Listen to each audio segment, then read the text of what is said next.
여러분 안녕하세요. 과학의 세계에는 우리 모두의 세계관을 뿌리부터 뒤엎을 재미있는 학설이 많이 있습니다.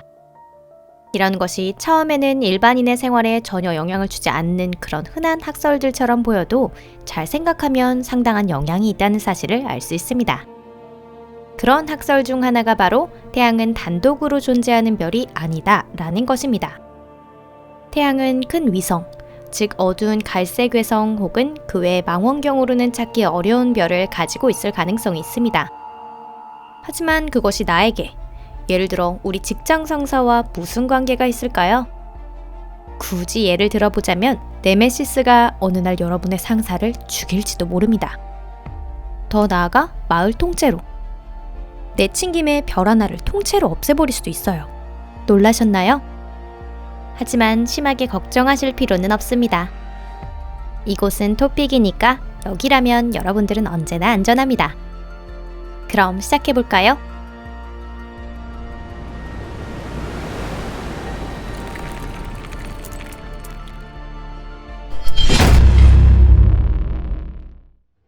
태양이여, 당신의 연인은 어디에 있나요? 1960년대에서 80년대까지는 대부분의 별은 단독으로 존재하며 이쌍성이나 삼쌍성은 그리 많지 않다고 생각했습니다. 그와 동시에 태양은 가장 작고 어두운 항성 중 하나로 행성계 자체가 희귀한 것이라는 생각도 했습니다.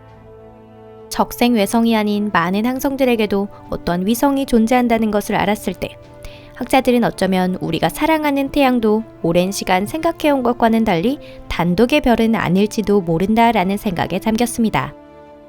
하지만 별의 존재를 깨닫지 못했다는 게 말이 되는 일일까요? 여기까지만 들었을 때 그런 의문이 드는 분이 계실지도 모릅니다. 그것도 우리와 이렇게나 가까운 별인데 말이죠.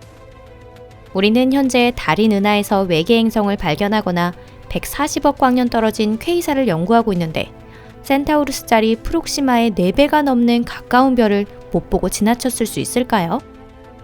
하지만 실제로 그럴 수 있다고 합니다.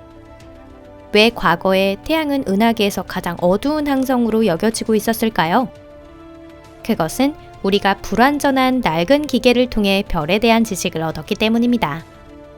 낡은 기계에서는 별의 75%, 다시 말해 태양보다 몇 배나 어두운 대부분의 적생외성이나 갈색외성은 거의 보이지 않습니다. 별의 겉보기 크기와 밝기는 관측자가 별에서 멀어지면 지수함수적으로 감소합니다. 우리가 명왕성에 살고 있었다면 태양의 밝기는 1500분의 1로 그 크기는 동전 정도였을 겁니다. 적색외성보다 더한 갈색외성이라면 더 어두운 상태가 됩니다. 게다가 만약 정말로 태양에 아주 작은 위성이 있다면 카이퍼대의 어딘가에서 얼음의 소행들 사이에 꽁꽁 숨어 있을 겁니다. 그래서 우리는 사실 이 동반성을 망원경으로 찾아낼 수는 없을지도 모릅니다. 네메시스의 은신처와 그가 우리를 죽이는 방법. 저희는 여러분께서 지금 영상을 보고 계신 장소에서 뱀자리가 보이는지 알 수 없기 때문에 만약 뱀자리를 관측할 수 있는 위도에 계신다면 뱀자리 쪽을 한번 바라봐 보세요. 아마 바로 그 부근에 우리 눈에는 보이지 않는 멋진 별이 함께 있을 겁니다. 네메시스는 2500만 년마다 태양에 접근하고 있으며 방사선에 의해 지구상의 모든 생물에 악영향을 주고 있습니다. 이 이론의 기초는 1984년 고생물학자 잭 세프코스키와 리처드 라우프에 의해 주장된 내용인데요. 그들은 대량 멸종의 간격이 평균 약 2500만 년이라는 사실을 발견했습니다. 은하 규모에서 보았을 때 바로 코앞에 있었다고 해도 아주 찾기 어려운 별이 대량으로 존재한다는 것에 대해서는 1980년대 중반에 이미 밝혀졌습니다. 이 사실에 세프코스키와 라우프가 발견한 규칙성을 결합시켜 두 천문학자 팀이 각각 독자적으로 태양에는 가까이 다가가면 멸종을 일으키는 보이지 않는 위성이 있다라는 가설을 세웠습니다. 6500만 년 전 백악기 말의 대량 멸종은 세프코스키와 라우프의 규칙에서 벗어나고 있는데 이것은 단순히 소행성의 낙하가 원인이었죠. 이 소행성은 도대체 어디에서 나타났는지도 확실하지 않았습니다. 하지만 우리에게는 훌륭한 실드가 있죠. 바로 목성으로 공룡을 멸종시킨 운석에 맞먹는 크기가 끊임없이 그곳에 떨어지고 있습니다. 목성과 다양한 소행성, 해성과의 충돌 조짐은 4.5년 주기로 나타납니다.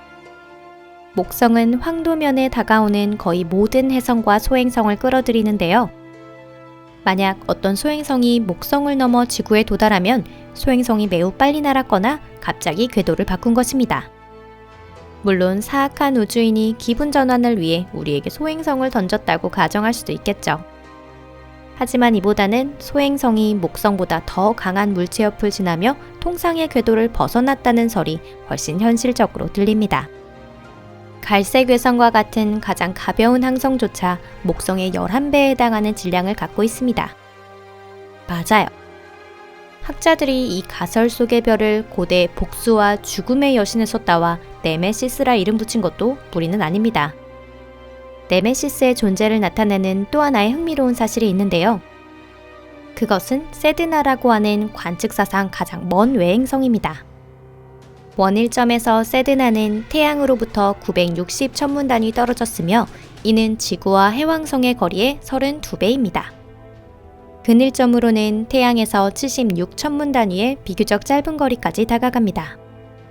이것은 매우 기묘한 궤도로 비교적 큰 행성체로서는 전례가 없는 일입니다.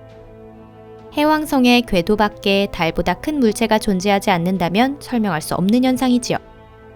하지만 네메시스는 세드나의 기묘한 움직임을 충분히 설명할 수 있습니다. 네메시스가 궤도를 지날 때 세드나를 옆으로 밀쳤는지도 모릅니다. 어쩌면 그때 이대로 지구에 떨어져서 학자들한테 내가 존재한다고 전해! 라고 외치고 싶었는지도 모르죠. 학자들의 설에 의하면 네메시스는 2500만 년 동안 태양 주위를 딱 한 바퀴 돈다고 합니다. 마지막 대규모 멸종은 1100만 년 전.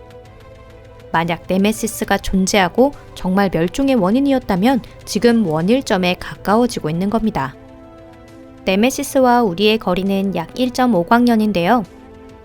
태양의 중력이 어떻게든 거기까지 미치고 있습니다. 네메시스는 존재하는가? 태양의 충격적인 위성의 존재를 가정한 학자의 발표에 대해 다른 학계 명단에서는 흥미롭긴 하지만 논의의 여지가 있다고 평가되고 있습니다. 하지만 UFO 연구가나 신비주의자에게는 큰 파장을 일으켰는데요. 그들은 상상력을 발휘하여 가설상의 행성 니비루의 확증을 얻었다고 생각했습니다. 조금 얘기가 빗나갔네요. 일부 학자들은 라우프와 세프코스키가 상당히 인위적으로 데이터를 처리했으며 멸종의 주기가설은 완전한 억지라고 지적했습니다. 멸종은 태양 활동의 변화나 온난화와 한랭화의 주기 같은 전혀 별개의 사실에 의해서도 설명될 수 있기 때문이죠. 그도 그럴 게 현재 일어나고 있는 세계적인 온난화가 처음도 아니고 인간은 스스로가 주장하는 만큼 지구에 좋은 기여를 하고 있지는 않으니까요. 운석의 낙하 빈도도 주기적이지 않고 겉으로는 단조롭게 증가하고 있는 것으로 보입니다. 왜냐하면 시대를 거스를수록 예전 충돌에 대한 크레이터의 데이터가 적어지기 때문입니다. 한편 점점 더 많은 데이터가 오르트 구름에서 수집되고 있는데요. 이는 해왕성 궤도 너머에 최소한 1개 이상의 큰 천체의 존재를 가정할 수 있게 합니다. 어쩌면 그것은 별이 아닐 수도 있지만 슈퍼어스 혹은 작은 거성일 가능성은 있습니다. 그 때문에 네메시스에 대한 학설은 확인되는 즉시 다시 검토되거나 어쩌면 완전히 부정될 가능성도 충분히 남아 있습니다. 오늘 영상은 여기까지입니다. 시청해주셔서 감사합니다. 여러 설과 다양한 견해가 존재하지만 전문 지식 없이 이들에 대한 진실을 논하는 것은 어렵죠. 하지만 솔직히 이 채널이 생기면서 저는 흥미로운 사실들을 많이 알게 되었어요. 여러분들은 어떠신가요? 이 지식이 여러분께도 도움이 되셨나요? 저희의 기획은 어떠신지 궁금합니다. 댓글 기다리고 있을게요. 여러분의 의견이나 댓글은 항상 중요하게 챙겨 읽고 있습니다. 그럼 저는 다음 영상에서 찾아뵐게요. 안녕히 계세요.